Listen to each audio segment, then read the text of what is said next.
والقواعد من النساء اللاتی لا یرجون نکاحا، بیٹھنے والی عورتیں جو بوڑھی عورتیں ہیں، لا یرجون نکاحا، اور بڑھاپے کی حد یہ ہے کہ اب ان کو نکاح کی امید ہی نہیں رہی ہے۔ دیکھیں نکاح دو وجہ سے ہوتا ہے نا، بعض دفعہ صرف کسی سے رشتہ داری جوڑنی ہوتی ہے، اور بعض دفعہ کسی عورت کی طرف دل مائل ہوتا ہے، اٹریکشن ہوتی ہے اس میں، آپ کو اس سے اولاد کی امید ہوتی ہے، میجورٹی اسی بیس پہ نکاح کرتی ہے۔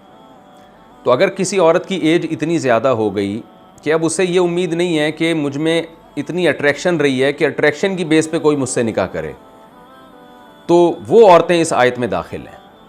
بعض دفعہ کسی بوڑھی خاتون سے بھی کوئی نکاح کر لیتا ہے، ویسے ہی ٹائم یعنی کہ تنہائی دور کرنے کے لیے اور رشتہ داری جوڑنے کے لیے، تو وہ ایک الگ بات ہے، اس عورت کو نکاح کی امید ہے لیکن وہ پھر بھی اس آیت میں داخل ہے۔ تو یہاں وہ عورتیں جن میں اٹریکشن ختم ہو جائے عمر زیادہ ہونے کی وجہ سے، تو ان کے بارے میں اللہ تعالیٰ بتا رہے ہیں فَلَيْسَ عَلَيْهِنَّ جُنَاحٌ، تو ایسی عورتوں پہ کوئی حرج نہیں ہے، أَن يَضَعْنَ ثِيَابَهُنَّ، کہ وہ اپنے اضافی کپڑے اتار دیں۔ اضافی سے مراد ہے سورہ حجاب میں جس پردے کا اللہ نے حکم دیا وہ والا پردہ ان عورتوں پہ نہیں ہے۔ سورہ حجاب میں کس پردے کا اللہ نے حکم دیا،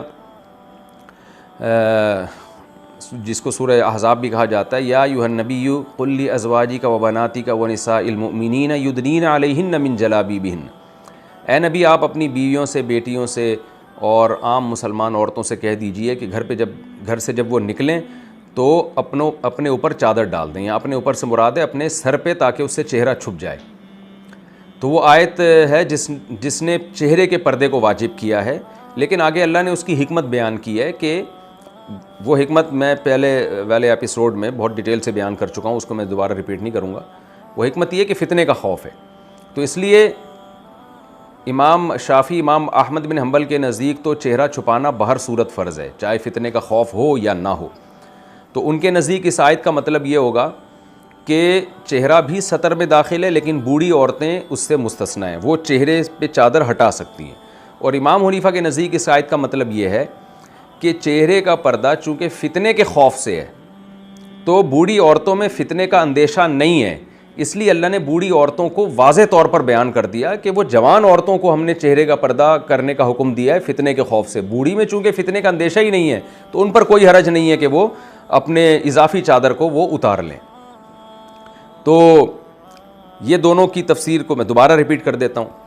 امام شافعی اور امام احمد ابن حنبل کے نزدیک اس آیت کا مطلب یہ ہے کہ سورہ نور میں جو پہلے اللہ نے بیان کیا کہ لا یبدین زینتہن الا ما ظہر منہا، کہ عورت اپنی زینت کو ظاہر نہیں کر سکتی سوائے جو اوپر کی زینت ہے، یعنی اوپر کا برقع ہے یا چادر ہے، وہ چھپانا تو ممکن نہیں ہے۔ تو امام احمد اور امام شافعی کے نزدیک اس آیت میں چہرہ چھپانا بھی فرض ہے، کیونکہ وہ تو موضع زینت ہے، زینت تو سب سے زیادہ چہرے میں ہوتی ہے، تو کہتے ہیں وہ فرض ہے۔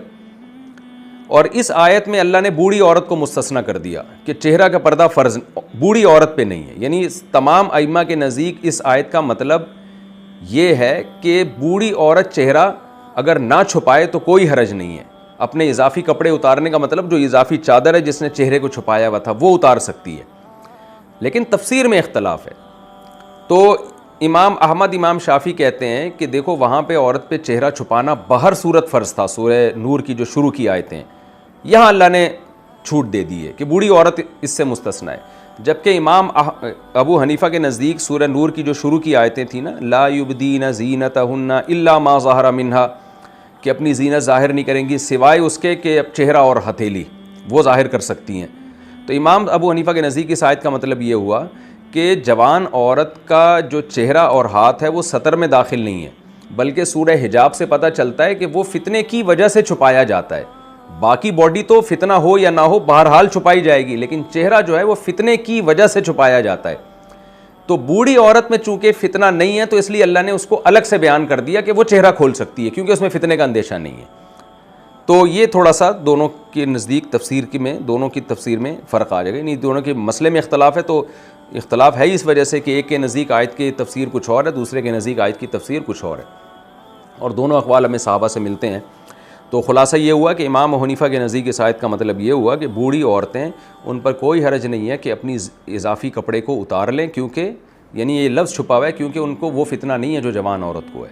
تو ورنہ امام صاحب کے نزدیک اگر جوان عورت کو فتنے کا اندیشہ نہیں ہے تو اس پہ بھی چہرے کا پردہ فرض نہیں ہے، جبکہ امام شافعی کے ہاں جوان عورت کو فتنے کا اندیشہ ہو یا نہ ہو بہر صورت اس پہ چہرے کا پردہ فرض ہے. اور میں نے بتایا کہ فتویٰ اس میں امام شافعی کے قول پہ یہ حنفیہ نے بھی دیا ہے کہ چونکہ اس زمانے میں یہ بحث کرنا کہ فلاں کو فتنے کا اندیشہ ہے فلاں کو نہیں ہے بڑا مشکل کام ہے یہ.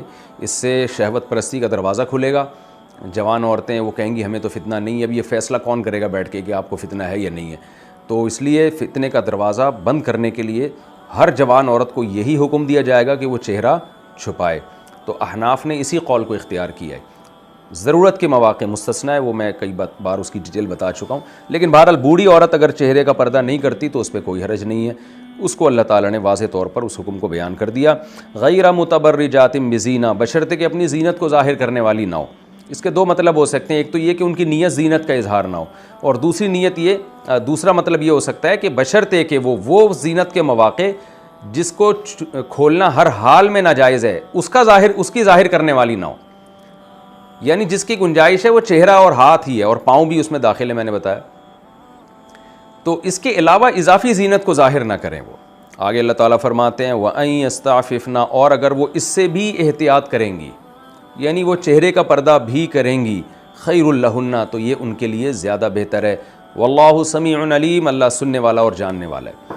آپ نے ایک بات میرے بیان میں اکثر سنی ہوگی، اس کو میں بہت دفعہ بتاتا ہوں کہ آج بعض اسکالرز ایسے ہیں جو کہتے ہیں کہ علماء نے عورتوں پہ بڑی سختی کر دی ہے، اور بعض عورتیں سر کے بال سے لے کے پاؤں کے ناخن تک بدن ڈھانپتی ہیں، حالانکہ اس میں تو اتنی سختی نہیں ہے.